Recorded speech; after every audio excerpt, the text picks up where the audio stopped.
कार्तिक मास महात्म्य 5वां अध्याय।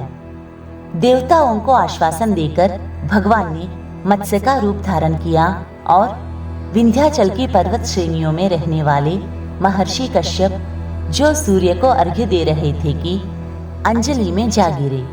मुनि ने अंजलि में मत्स्य को देखा तो उन्हें उस पर दया आ गई और उन्होंने उसे तुरंत अपने कमंडल में डाल दिया। मगर उन्होंने देखा कि मत्स्य के लिए वह पात्र छोटा पड़ रहा है, अतः उन्होंने उसे एक पाड़ी में डाल दिया। फिर देखा कि घड़ा भी छोटा पड़ गया। तब उन्होंने उसे घड़े से निकालकर एक कुएं में डाल दिया।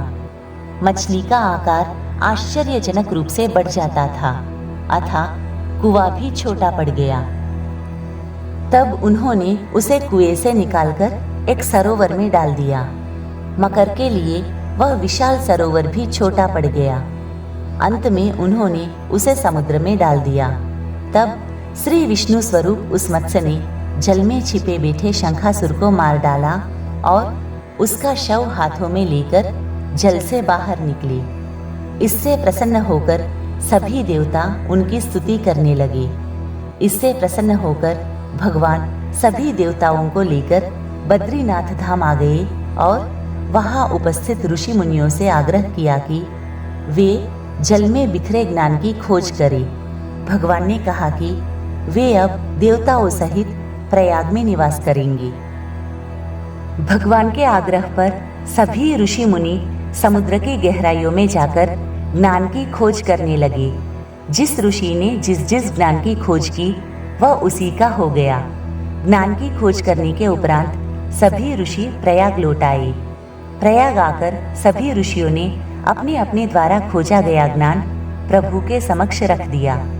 वेदों एवं उनसे संबंधित ग्रंथों को पाकर श्री ब्रह्मा जी एवं अन्य देवता अत्यंत प्रसन्न हुए। इस अवसर पर प्रयाग में एक अश्वमेध यज्ञ हुआ।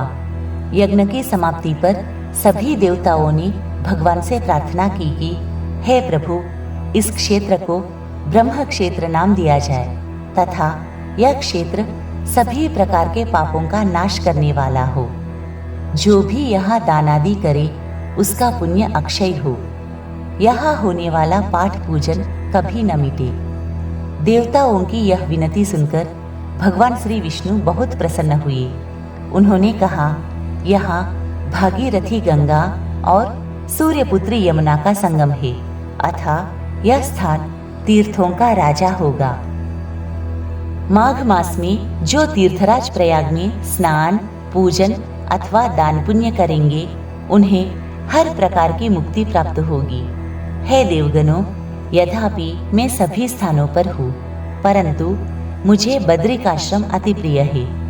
बद्री धाम में केवल एक दिन का तप अन्यत्र किए गए 10 वर्षों के तप के समान है। नारद जी ने राजा पृथु से कहा, हे राजन, जो श्रद्धालु इस सुंदर कथा को श्रद्धा भक्ति सहित सुनता है वह तीर्थराज प्रयाग में स्नान और बद्री धाम के दर्शन का फल पाता है। कार्तिक मास की महत्ता। सभी 12 मासों में कार्तिक मास को सबसे उत्तम माना गया है।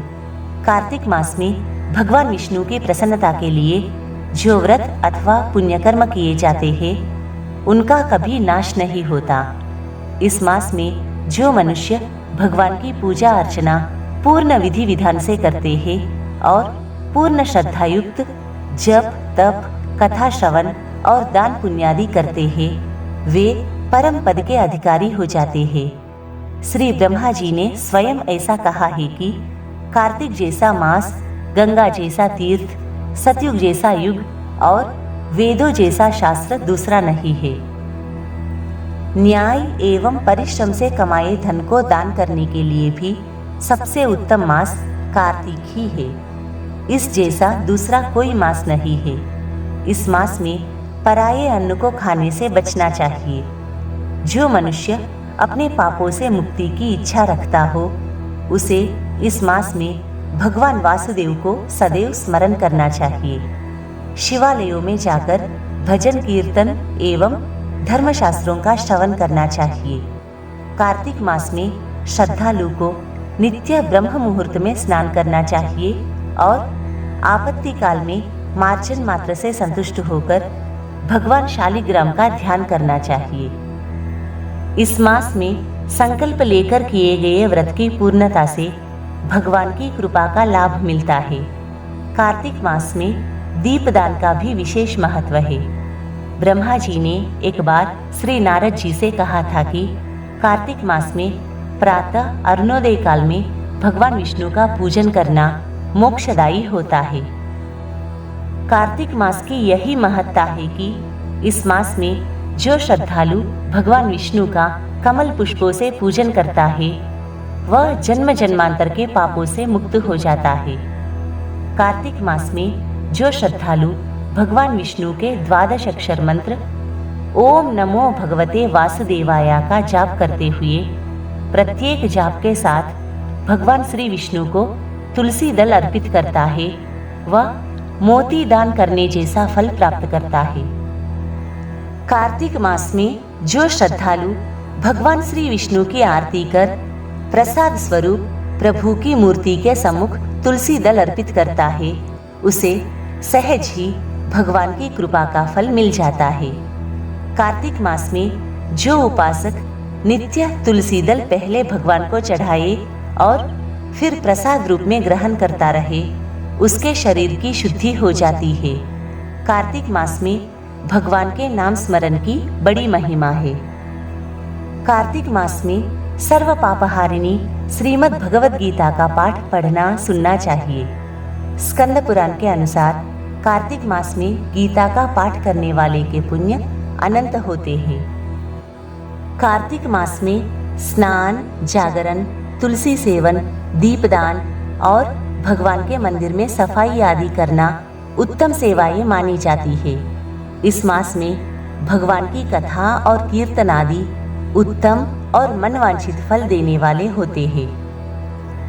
कार्तिक सुदी षष्ठी से 3 दिन केवल दूध पीकर नवमी से 3 दिन उपवास करने से वैकुंठ का वास मिलता है। जो मनुष्य कार्तिक मास में नियम पूर्वक गेहूं अथवा चावल, दुग्ध, घृत, दधी, जल और पंचगव्य का सेवन करता है वह निश्चय ही विष्णु लोक का अधिकारी होता है। जो मनुष्य कार्तिक मास में नित्य स्नान पूजन करते हैं उनके सभी मनोरथ सिद्ध होते हैं।